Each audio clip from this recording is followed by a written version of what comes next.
দেশের প্রেক্ষাগৃহে প্রতি বছর দুই ঈদে একসঙ্গে একাধিক ছবি মুক্তির হিড়িক পড়ে যায়। বছরের অন্য সময়ের তুলনায় ঈদে তুলনামূলক দর্শকদের আনাগোনা বেড়ে যায়। গত ঈদ উল ফিতরে মুক্তি পেয়েছিল 11টি ছবি। সেই ধারাবাহিকতা বজায় থাকছে ঈদ উল আজহাতেও। মুক্তির তালিকায় থাকা চলচ্চিত্র সংশ্লিষ্টদের মধ্যে আলোচনা শুরু হয়েছে। এবারের ঈদে মুক্তির তালিকায় রয়েছে 5টি ছবি। তুফান, খুব ভয় পাইছি রে।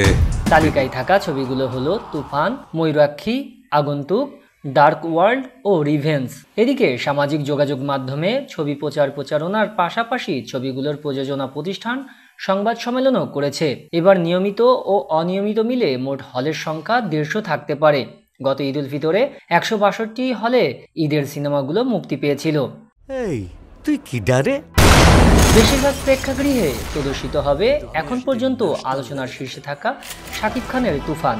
রাহেন রাফি পরিচালিত ছবিতে আরও অভিনয় করেছেন ভারতের মিমি চক্রবর্তী, বাংলাদেশের চঞ্চল চৌধুরী, নাবিলা, মিশা সওদাগর, ফজলুর রহমান বাবু, সালাউদ্দিন লাবলু প্রমুখ। এটি এই ঈদের সবচেয়ে বড় আয়োজনের ছবি। যৌথ প্রযোজনার তুফানে যুক্ত আছে বাংলাদেশের নামী প্রযোজনা সংস্থা চরকি ও আলফা আই।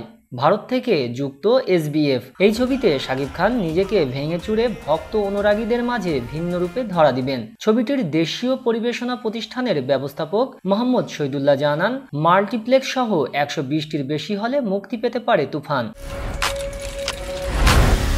রাশিদ পলাশ পরিচালিত ও ববি অভিনীত রহস্যধর্মী চলচ্চিত্র ময়ূরাক্ষী। ছবির গল্প, চিত্রনাট্য ও সংলাপ লিখেছেন গুলাব রাব্বানী। প্রধান চরিত্রে ববির বিপরীতে অভিনয় করেছেন সুদীপ বিশ্বাস দীপ।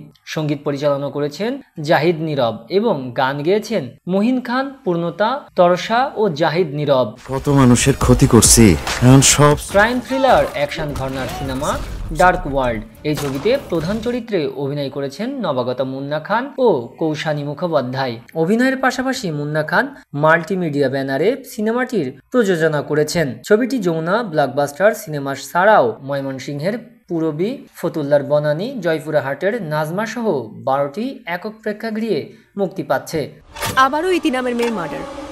প্রথমে আগন্তুক ছবিটি ওয়েব ফিল্ম আকারে শুটিং শুরু হয়। দীর্ঘ সময় নিয়ে 3 ধাপে ছবিটির শুটিং শেষ করা হয়। পরিচালক সুমন ধর পরিচালিত এই ছবিতে অভিনয় করেছেন শ্যামল মাওলা ও পূজা চেরি। পরিচালক জানান, প্রথম ধাপে শুটিং করার 3 দিনের মাথায় এটিকে সিনেমা আকারে নির্মাণের প্রস্তুতি নেওয়া হয়।